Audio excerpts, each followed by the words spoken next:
Good morning student. हमने पिछली class में जो 3.5 कंप्लीट की थी उसके बाद में 3.6 दे रखी है, वो हम नहीं पढ़ेंगे क्योंकि जो 40% सिलेबस हटाया है उसमें वो हट चुकी है। ठीक है, एक दूसरी प्रश्नावली कंप्लीट हट चुकी है, कल बताया था आपको, और एक तीसरी प्रश्नावली उसमें एचसीएफ और एलसीएम है वो भी हट चुकी है। तो हमारी जो तीसरी प्रश्नावली थी वो कंप्लीट हो चुकी है, केवल विविध बची है।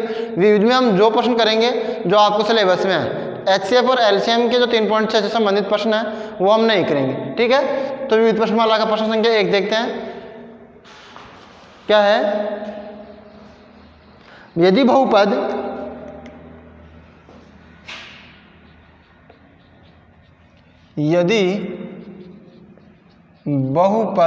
fx equal to 5x² plus 13x plus k, 5x² plus 13x plus k का एक शून्य दूसरे का व्युत्क्रम हो तो एक शून्यंक दूसरे का व्युत्क्रम हो तो k का मान ज्ञात कीजिए। k का मान ज्ञात कीजिए। एक शून्य दूसरे का व्युत्क्रम है तो k का मान ज्ञात कीजिए। सॉल्यूशन में क्या करोगे? गिवन दैट दिया गया है fx equal to 5x² plus 13x plus k, ये दिया गया। अब इसका एक शून्यांक दूसरे का क्या है? व्युत्क्रम है। एक शून्यांक दूसरे का व्युत्क्रम है। ठीक है ना, यह आपको गिवन है, दिया है। माना शून्यांक अल्फा तथा बीटा है, तो एक तो अल्फा आ गया और बीटा बराबर क्या आ गया? 1/अल्फा आ गया। व्युत्क्रम हो गया ना, एक शून्यांक दूसरे के व्युत्क्रम है। अब इसकी तुलना करते हैं व्यापक बहुपद से।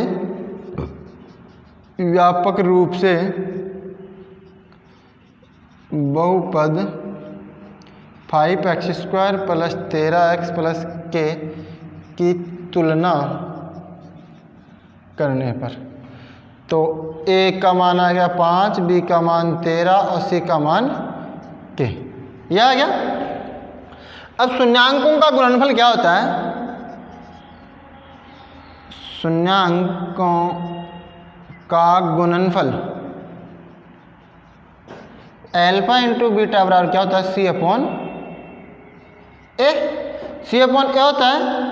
अब alpha into beta, alpha beta का मान क्या है? व्युत्क्रम है एक दूसरे का। एक शून्यांक दूसरे का व्युत्क्रम है, मतलब उसका उल्टा है, तो बीटा बराबर क्या मान लेते हैं? 1/अल्फा। तो 1/अल्फा, c का मान k और a का मान 5। अल्फा से अल्फा कैंसिल हो गया, तो 1 बराबर क्या आ गया? k/5। इसके नीचे 1 मान लेते हैं, वज्र गुणा करेंगे तो k बराबर क्या आ जाएगा आपका? k बराबर आ जाएगा 5। समझ आ रही है? वज्र गुणा करेंगे, 1 बराबर k/5 है, तो वज्र गुणा करेंगे तो क्या आ जाएगा? k बराबर 5 आ जाएगा। ठीक है, तो k का मान पूछ रहा था। समझ आ गया? दिया गया बहुपद है, उसमें क्या दे रखा है कि एक शून्यांक दूसरे का व्युत्क्रम है, मतलब अल्फा बराबर 1/बीटा कर लो या बीटा बराबर 1/अल्फा कर लो। ठीक है, और शून्यांक का गुणनफल क्या होता है? c/a होता है। अल्फा इंटू बीटा क्या होता है? c/a होता है। मान रख दिया और k का मान निकाले। नेक्स्ट एग्जाम्पल है, नेक्स्ट क्वेश्चन है दूसरा।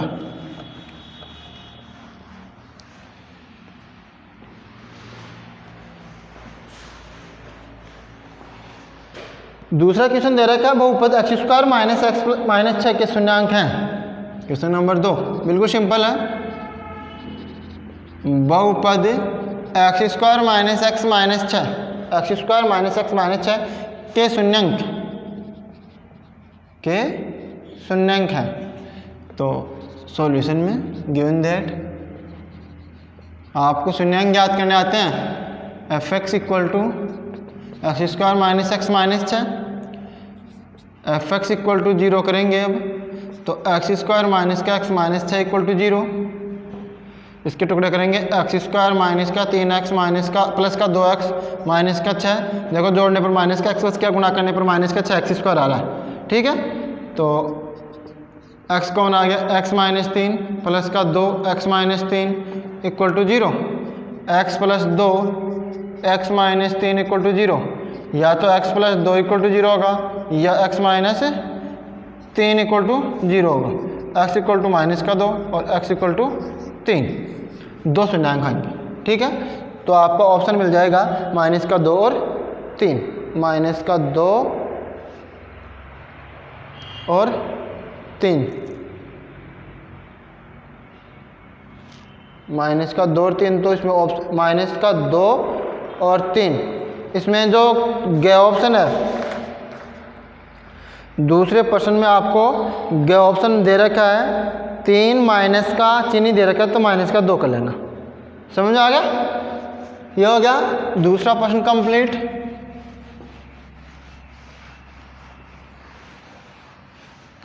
क्वेश्चन नंबर 3, क्या यदि बहुपद, क्वेश्चन नंबर 3,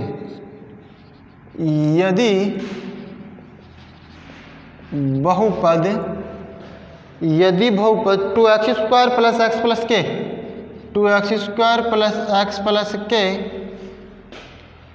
का एक शून्यांक 3 है तो के का मान ज्ञात कीजिए। एक शून्यांक 3 हो तो के का मान ज्ञात कीजिए। शून्यांक का मतलब क्या होता है कि वो मान रखने पर उस बहुपद का मान शून्य प्राप्त हो जाए। ठीक है ना, कि x का ऐसा मान जो उस बहुपद में रखने पर उस बहुपद का मान शून्य आ जाए, वो उसका क्या कहलाता है, शून्यांक। अब इसमें क्या दे रखा है, बहुपद ये दे रखा और एक शून्यांक 3 दे रखा है, तो के का मान ज्ञात कीजिए। तो के का मान ज्ञात करेंगे तो ये fx बराबर क्या हो जाएगा, 0 हो जाएगा। ठीक है ना, fx बराबर आपको ये दिया गया, तो f की जगह आप क्या, x की जगह 3 रखोगे, 3 रखोगे तो देखिए 3 रखोगे तो के का मान यहाँ से निकल जाएगा। जब शून्यांक ज्ञात करेंगे तो सॉल्यूशन देखिए, given that fx equal to 2x square plus x plus k, ये दे रखा fx equal to 2x square plus x plus k. अब एक शून्यांक तो 3 हो तो के का मान ज्ञात कीजिए। समझ में आ गया? अब इसका शून्यांक दे रखा है, एक शून्यांक कितना दे रखा, 3 दे रखा, शून्यांक 3 दे रखा। मतलब आप इसमें x की जगह 3 रखोगे तो इसका मान क्या मिलेगा, शून्य मिलेगा। ठीक है ना, तो f of 3 equal to 0, f of 3 रखने पर इसका मान शून्य मिलेगा। तो देखना f ऑफ 3 इक्वल टू 0, तो इसमें आ गया आपका f of 3 equal to 2 into 3 का स्क्वायर प्लस 3 प्लस के आ गया। f of 3 equal to 0, 3 3 9, 9 2 18 plus 3 plus k, तो 0 बराबर 21 प्लस के। तो के का मान क्या आ गया, आप पक्षांतर हो गए माइनस का 21 आ गया। के का मान कितना आ गया, माइनस का 21 गए गड़ी। फोर्थ ऑप्शन आएगा। तीसरे में क्या आएगा, माइनस का 21 आ जाएगा। ठीक है ना, तो शून्यांक का मतलब क्या होता है कि ऐसा मान जो उस बहुपद में रखने पर बहुपद का मान क्या हो जाए, शून्य हो जाए। ठीक है ना, तो ये बहुपद है और इसमें रखोगे ये शून्यांक, तो बहुपद का मान शून्य होगा, तो आपको के का मान आ गया। चौथा क्वेश्चन देखिए,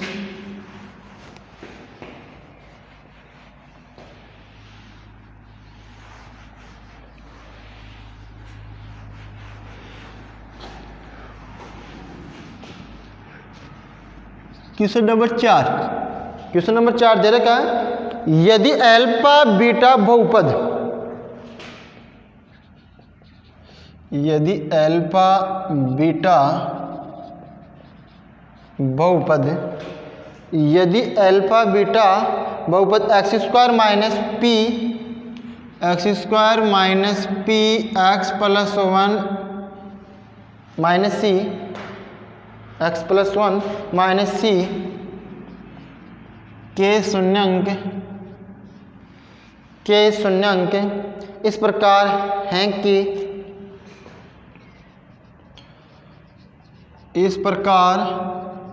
कि alpha plus 1 into beta plus 1 alpha plus 1 into beta plus 1 equal to 0 हो तो सी का मान ज्ञात कीजिए। हो तो सी का मान ज्ञात कीजिए। क्या दे रखा है? यदि बहुपद ये के शून्यांक इस प्रकार हैं कि alpha plus 1 into beta plus 1 equal to 0 हो तो सी का मान ज्ञात कीजिए। Given that f x equal to x square minus का पी एक्स प्लस 1 माइनस का सी, तो f x equal to x square minus का पी एक्स माइनस का पी माइनस का सी, तो माइनस का पी प्लस सी। ये आ गया।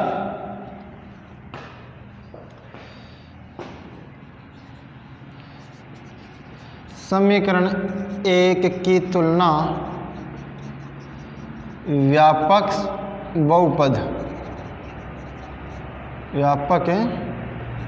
बहुपद से करने पर, ठीक है। तो क्या आ गया? व्यापक बहुपद से करने पर a equal to 1, b equal to minus का p और capital C equal to minus का p प्लस c। यह आ गया। अब क्या करना है? शून्यांकों का जो योग होता है अल्फा प्लस बीटा माइनस का b अपॉन है, तो अल्फा प्लस बीटा बराबर माइनस b का मान क्या है? माइनस का p अपॉन a का मान 1, तो क्या आ गया? प्लस का p आ गया। शून्यांकों का गुणनफल alpha into beta c upon a होता है, तो c का मान क्या है? माइनस का p plus c upon a का मान 1, तो माइनस का p प्लस c आ गया अल्फा इंटू बीटा। अब आपको इसका मान c का मान चाहिए और आपको क्या दिया गया है? प्रश्न अनुसार alpha into 1 alpha plus 1 into beta plus 1 equal to 0, alpha beta plus alpha plus beta plus 1 equal to 0। तो इसका मान रखता हूँ अल्फा इंटू बीटा माइनस का p plus c plus alpha plus beta plus का p प्लस 1 इक्वल टू 0। अरे इस चीज़ का मान क्या है? यहाँ से p और इसका माइनस का p प्लस c, तो माइनस का p हो जाएगा, माइनस का c हो जाएगा, प्लस का p हो जाएगा, प्लस का 1 इक्वल टू 0, p से p कैंसिल हो गया, माइनस का c प्लस 1 इक्वल टू 0, पक्षांतरण कर दो c का, तो c का मान तो क्या हो जाएगा? c बराबर 1 आ जाएगा। पक्षांतरण करेंगे तो क्या हो जाएगा? उस साइड हो जाकर के प्लस का c हो जाएगा और c का मान आ जाएगा आपका 1 आ जाएगा। सी ऑप्शन आ जाएगा इसमें गया।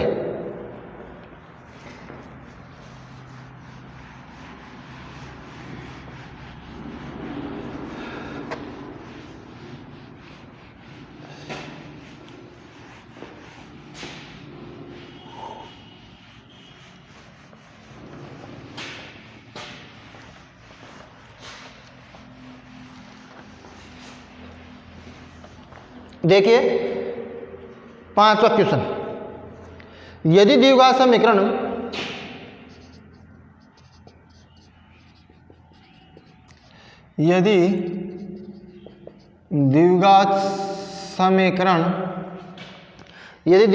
X square minus k x plus 4 equal to 0, x square minus k x plus 4 equal to 0 के मूल समान हो तो के का मान ज्ञात कीजिए। के मूल समान हो तो के का मान ज्ञात कीजिए। के मूल समान हो तो के का मान ज्ञात कीजिए। तो solution, given equation x square minus का के एक्स प्लस 4 इक्वल टू 0, इसकी तुलना क्या करेंगे? द्विघात जो व्यापक रूप में द्विघात समीकरण है उससे करेंगे। समीकरण 1 की तुलना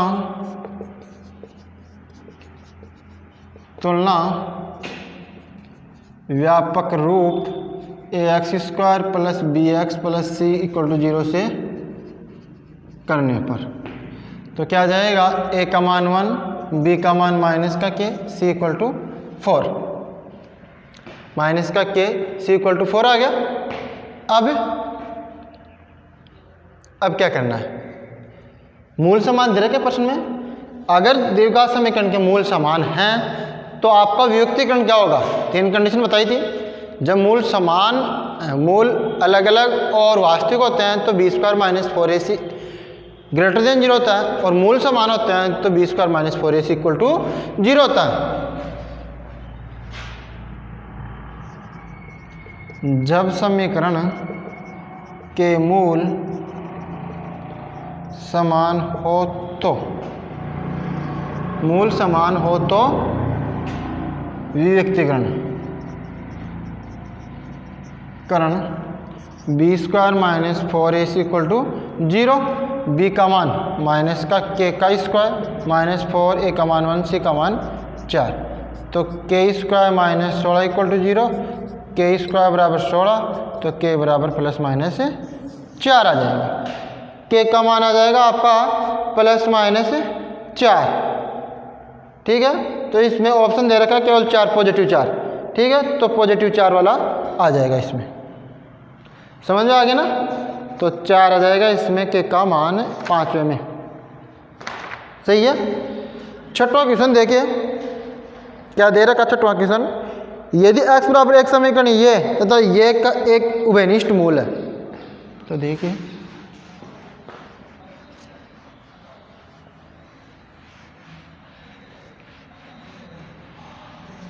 क्वेश्चन नंबर 6,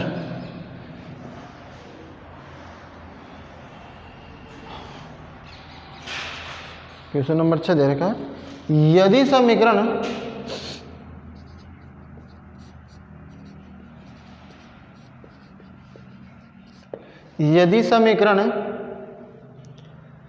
यदि x बराबर 1, यदि x बराबर 1 समीकरण ax square plus ax plus 3 equal to 0, 0, ax square plus ax plus 3 equal to 0 तथा x square plus x plus b तथा x square plus x plus b equal to 0 का एक उभयनिष्ठ मूल है,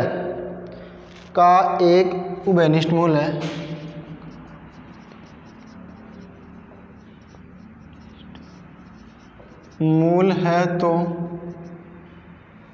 तो ए बी ज्ञात कीजिए, है तो ए बी का मान ज्ञात कीजिए। समझ में आ रहा है।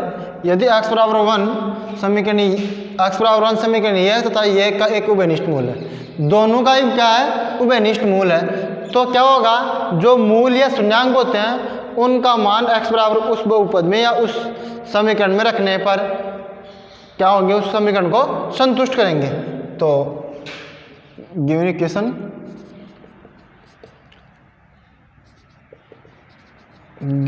Equation ax square plus ax plus 3 equal to 0, एक नंबर तो यह है, और दूसरी क्या है, x square plus x plus b equal to 0। समीकरण 1 व 2 का उभयनिष्ठ मूल x बराबर 1 है, तो x बराबर 1 समीकरण 1 और 2 को संतुष्ट करेगा। x बराबर 1 समीकरण 1 व 2 को संतुष्ट करेगा, ठीक है ना। तो x क्या रखेंगे, 1 रखेंगे, तो a इंटू ए का square plus a into 1 plus 3 equal to 0, तो a 2a plus 3 equal to 0, पक्षांतर करेंगे तो माइनस का 3/2 आ जाएगा। दूसरे में आ जाएगा 1 प्लस b इक्वल टू 0, तो 2 प्लस b इक्वल टू 0, तो b इक्वल टू आ गया माइनस का 2, a और b आ गया। अब a और b को क्या करेंगे, हम गुणा करेंगे, a और b को गुणा करेंगे तो आपका आंसर आ जाएगा। देखिए ए बी बराबर माइनस का 3/2 इंटू माइनस का 2, माइनस से माइनस प्लस हो जाएगा और ये 2 से 2 कट गया तो कितना आ गया, ए बी का मान 3 आ गया। ए बी का मान 3 आ गया। छठवां क्वेश्चन था 3 दे रखा है, फोर्थ ऑप्शन, ठीक है ना। तो ये था क्वेश्चन नंबर 6। सातवां क्वेश्चन देखिए,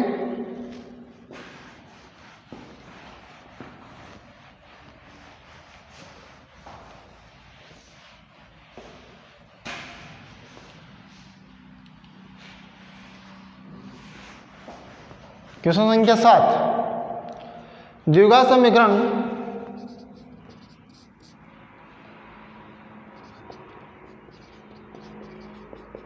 द्विघात समीकरण 3√3x² plus 7x plus 3√3 x² plus 10x plus √3, 10x भाई 10x plus √3 equal to 0।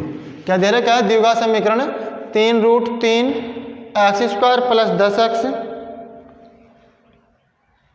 Plus √3 equal to 0 का विभक्तीकरण होगा, का करण होगा। समझ में आ गया। तो विभक्तीकरण मतलब b² माइनस 4ac क्या होगा, ठीक है। तो चेक करेंगे, इसमें सॉल्यूशन करेंगे तो a का मान तो तुलना करने पर 3√3, b का मान 10 और c का मान √3, ठीक है। तो विभक्तीकरण क्या हो जाएगा, करण b² माइनस 4ac, b² मतलब 10 का स्क्वायर माइनस 4, a का मान 3√3 और c का मान √3, तो 100 हो जाएगा ये। और ये 4 × 12 और 12 × 36 तो 64, तो कितना आ जाएगा, b² माइनस 4ac 64 आ जाएगा। सेकंड ऑप्शन आ जाएगा, क्या आ जाएगा, सेकंड ऑप्शन आ जाएगा। क्वेश्चन संख्या 8 देखिए,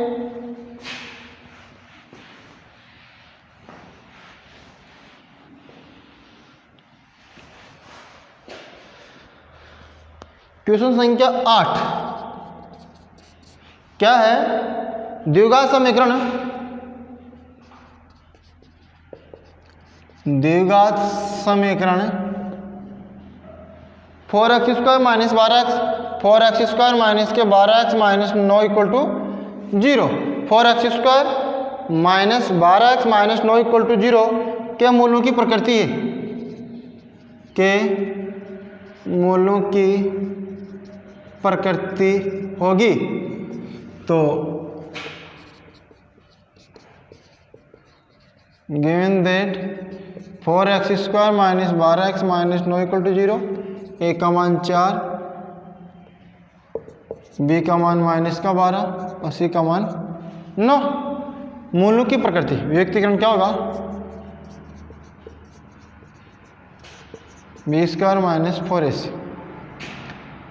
माइनस के 12 का स्क्वायर माइनस 4, a का मान 4, c का मान माइनस का 9, 144 माइनस माइनस प्लस 4 चौक 16 नाम है, देखिए 1 minute, 4x² minus 12x minus 9 equal to 0 के मूलों की प्रकृति। तो b² मतलब माइनस 12 का स्क्वायर माइनस 4, a का मान कितना है 4, c का मान 9, तो 16 नाम है 144 कितने हो गए, मतलब 288 ग्रेटर देन 0। तो b² माइनस 4ac का मान आएगा ना, वो ग्रेटर देन 0 आ रहा है, ये चेक करना है, आपको प्रकृति बतानी है। तो जब b² minus 4ac greater than 0 आ रहा है तो मूलों की प्रकृति क्या होगी, मूल वास्तविक होंगे और अलग अलग होंगे, मतलब भिन्न भिन्न होंगे मूल और वास्तविक होंगे। तो कौन सा ऑप्शन मैच खा रहा है इसमें, वास्तविक और समान, वास्तविक और भिन्न भिन्न, ख ऑप्शन 8वें में ख ऑप्शन आ गया। सेकंड ऑप्शन आ रहा है वास्तविक और भिन्न भिन्न। तो b² minus 4ac greater than 0 होता है तो मूल होते हैं वास्तविक और भिन्न भिन्न। इक्वल टू में मूल वास्तविक और बराबर होते हैं, और लेस देन 0 होता है, b² - 4ac लेस देन 0, तो मूल क्या होते हैं, कोई वास्तविक मूल नहीं होती, अर्थात काल्पनिक मूल होते हैं। 9वां क्वेश्चन है आपका HCF और एलसीएम का। 9वां क्वेश्चन जो 3.6 में आपका हटा है वो प्रश्न है। 10वां प्रश्न भी वही है। 9वां और 10वां प्रश्न HCF और एलसीएम के हैं। 11वां क्वेश्चन भी वही है। 11वां क्वेश्चन भी वही है। और 12वां क्वेश्चन में क्या पूछ रहा है, जो आपका श्रीधराचार्य सूत्र का व्यापक समीकरण दे रखा है, द्विघात समीकरण दे रखा है। क्वेश्चन संख्या 12, द्विघात समीकरण का व्यापक रूप दे रखा है। ax² + bx + c = 0। तो श्रीधर आचार्य सूत्र क्या होता है, x बराबर माइनस का b plus minus √b² - 4ac/2a। यह होता है, यही पूछ रहा है इसमें, श्रीधर आचार्य सूत्र लिखिए। जो 13वां क्वेश्चन है, समीकरण ये के व्यक्तीकरण का व्यापक रूप लिखकर मूलों की प्रकृति बताइए। समीकरण यही दे रखा है क्वेश्चन नंबर 13 भी। समीकरण ये का मूलों की प्रकृति, व्यक्तीकरण के मूलों की प्रकृति जो मैंने पहले बता चुकी है। पहला व्यक्तीकरण क्या है, करण d बराबर b² - 4ac। ये दे रखा है b² - 4ac। अब इसमें पहली कंडीशन क्या हो गया आपकी, वही b² - 4ac > 0। दूसरी कंडीशन क्या होती है, b² - 4ac = 0। और तीसरी कंडीशन होती है आपकी b² - 4ac <0। ग्रेटर देन 0 होता है तो मूल वास्तविक एवं भिन्न अलग अलग होते हैं। इसमें क्या होती है, मूल वास्तविक एवं समान, दोनों मूल समान होंगे। और इसमें क्या होते हैं, कोई वास्तविक मूल नहीं, अर्थात काल्पनिक मूल। ठीक है, तो 13 प्रश्न कंप्लीट कर चुके हैं। 13 प्रश्न कंप्लीट हो चुके हैं। नेक्स्ट प्रश्न करेंगे अगली क्लास में, और अगली क्लास में जो प्रश्न करेंगे वो प्रश्न सारे इंपॉर्टेंट होंगे। ठीक है ना, एग्जाम की दृष्टि से जो आगे वाले पार्ट है 13 प्रश्न के आगे, वो एग्जाम की दृष्टि से क्या है, इंपॉर्टेंट है। तो आपको ये 3 चीज़, द्विघात समीकरण को हल करना और मूलों की प्रकृति ये बताइए, वो चीज़ आपको आनी चाहिए। Thank you.